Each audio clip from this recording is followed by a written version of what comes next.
आज हम क्वेश्चन कर रहे हैं 11वां। वियोजन अभिक्रियाओं को संयोजन अभिक्रियाओं के विपरीत क्यों कहा जाता है? इन अभिक्रियाओं के लिए समीकरण लिखिए। उत्तर: वियोजन अभिक्रियाओं में कोई अभिकारक दो या दो से अधिक उत्पादों में विघटित यानी टूट जाता है।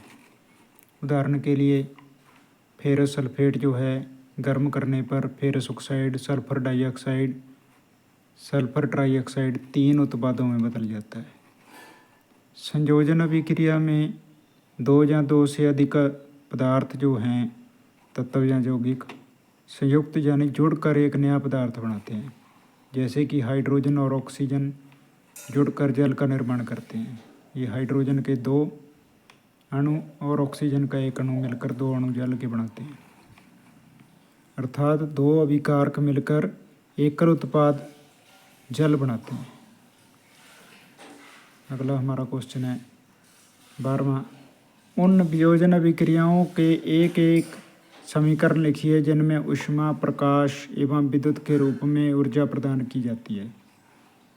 उत्तर: पहला है ऊष्मा के द्वारा वियोजन यानी तापीय वियोजन।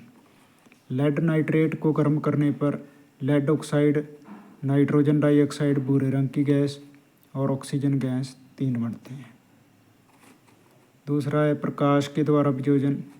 जब सिल्वर ब्रोमाइड या सिल्वर क्लोराइड को सूर्य के प्रकाश में रखते हैं तो ये सिल्वर और ब्रोमाइड में बदल जाता है।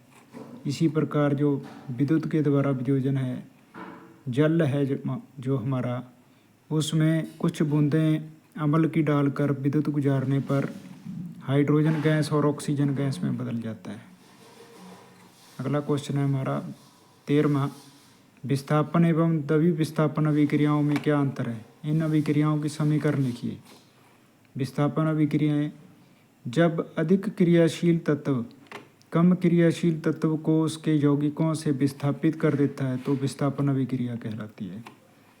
उदाहरण के लिए जिंक जो है ज़्यादा क्रियाशील है, कॉपर को विस्थापित करके कॉपर क्लोराइड जो है कॉपर क्लोराइड से जिंक क्लोराइड बना देता है और कॉपर को बाहर निकाल देता है, विस्थापित कर देता है। जिंक कॉपर से अधिक क्रियाशील है और कॉपर क्लोराइड से कॉपर को विस्थापित कर देता है। द्रव्य विस्थापन में क्या होता है? द्रव्य विस्थापन अभिक्रियाओं में आयनों का आदान प्रदान होता है। जैसे AB + CD = AC + BD, यानी ये जो C है B के साथ लग जाती है, A जो D के साथ लग जाती है। एग्जाम्पल है सोडियम हाइड्रोक्साइड जो है HCl में डालने पर H की जगह पर सोडियम आ जाता है और OH की जगह पर H आ जाता है, यानी NaCl और H2O बन जाते हैं, तभी विस्थापन हो जाता है। इसी प्रकार है 14वां क्वेश्चन। सिल्वर के शोधन में सिल्वर नाइट्रेट के विलयन से सिल्वर प्राप्त करने के लिए कॉपर धातु द्वारा विस्थापन किया जाता है। इस प्रक्रिया के लिए अभिक्रिया है, देखो कॉपर जो है ज़्यादा क्रियाशील है सिल्वर से, तो ये सिल्वर को विस्थापित करके उसकी जगह ले लेगा। सिल्वर नाइट्रेट की जगह पर कॉपर नाइट्रेट होगा, चांदी जो है बाहर निकल जाएगी।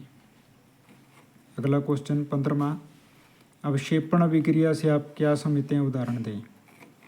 उत्तर: ऐसी रासायनिक अभिक्रियाएं जिसमें अविलेय लवण बनते हैं, अविलेय यानी अघुलनशील, जो विलयन से पृथक हो जाते हैं, वे अवक्षेपण अभिक्रियाएं कहलाती हैं। उदाहरण सिल्वर नाइट्रेट जो है वो सोडियम क्लोराइड के साथ क्रिया करके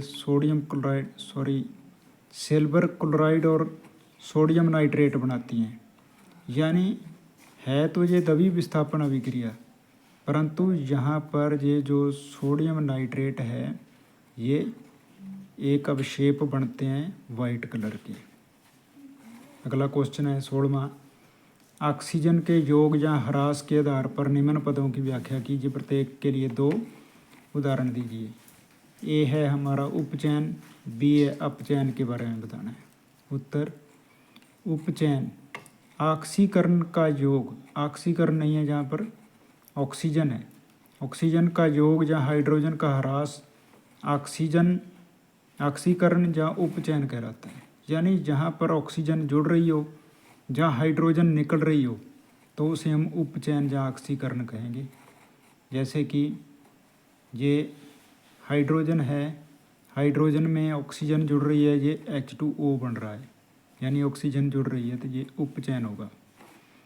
यहाँ पर ये जो कॉपर ऑक्साइड है, इसमें ऑक्सीजन का ह्रास हो रहा है, यहाँ से ऑक्सीजन निकल रही है, अकेला कॉपर बन रहा है, तो ये अपचयन हो गया, ऑक्सीजन का ह्रास हो गया। यहाँ पर ऑक्सीजन का ह्रास यानी ऑक्सीजन बाहर निकलती है, उसका अपचयन होता है। जिसमें ऑक्सीजन जुड़ती है उसका उपचयन होता है। अगला क्वेश्चन है हमारा 17वां।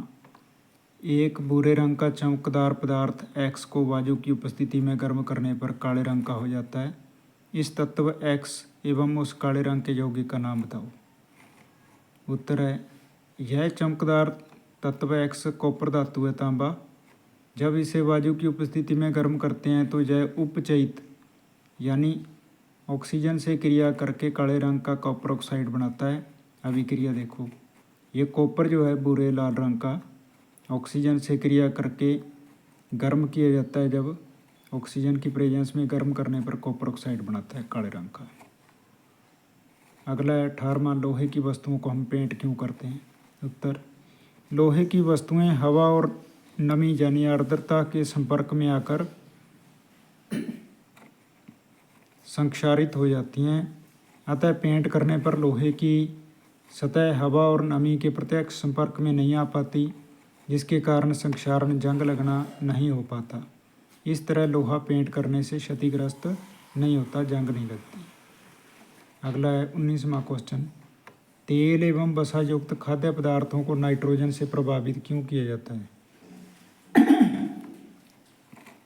उत्तर, तेल एवं वसा युक्त खाद्य पदार्थों को नाइट्रोजन से इसलिए प्रभावित किया जाता है क्योंकि इन पदार्थों की गंध एवं स्वाद उपचयन या उपचयित होने के कारण बदल जाती है।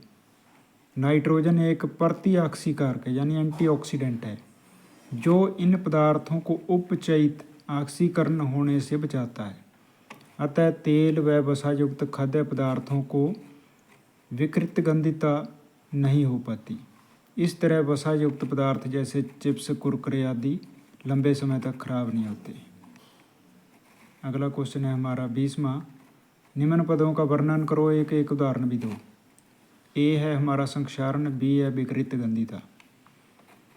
ए संक्षारण में देखते हैं उत्तर में, जब कोई धातु वायुमंडल में उपस्थित आर्द्रता एवं अम्ल के संपर्क में आती है तो उसके सतहों पर एक परत चढ़ जाती है। इस प्रक्रिया को संक्षारण कहते हैं। जब लोहे का संक्षारण होता है तो उसे जंग लगना कहते हैं। उदाहरण देखते हैं, सिल्वर धातु जो है चांदी, इसके ऊपर सिल्वर सल्फाइड की काली परत जमती है, काली परत सिल्वर सल्फाइड की। कॉपर के ऊपर हरे रंग की कॉपर कार्बोनेट की परत चढ़ती है और लोहे के ऊपर लालिमा युक्त भूरे रंग की ये हाइड्रेटेड फेरिक ऑक्साइड की परत चढ़ती है। बचने के उपाय क्या हैं। पेंट करके या जस्द लेपन यानी जिंक की परत चढ़ाकर, मिश्र धातुएं बनाकर, सूखे स्थान पर रखकर, ये संक्षारण से बचने के कुछ उपाय हैं। अगला हमारा है विकृत गंधिता।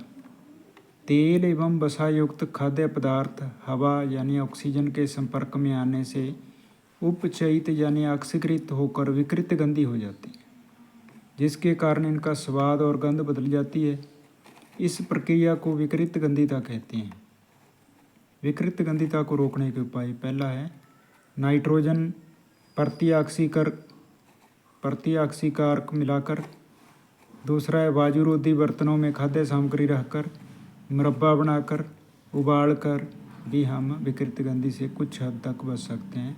उदाहरण है, चिप्स की थैली लंबे समय बाद उपचयित होकर विकृत गंधी हो जाती है और मक्खन को कमरे के तापमान पर लंबे समय तक रखने पर यह स्वाद खट्टा हो जाता है तथा इससे खराब गंध आने लगती है, क्योंकि यह उपचयित हो गया है विकृत गंधिता की प्रक्रिया इसमें हो गई है।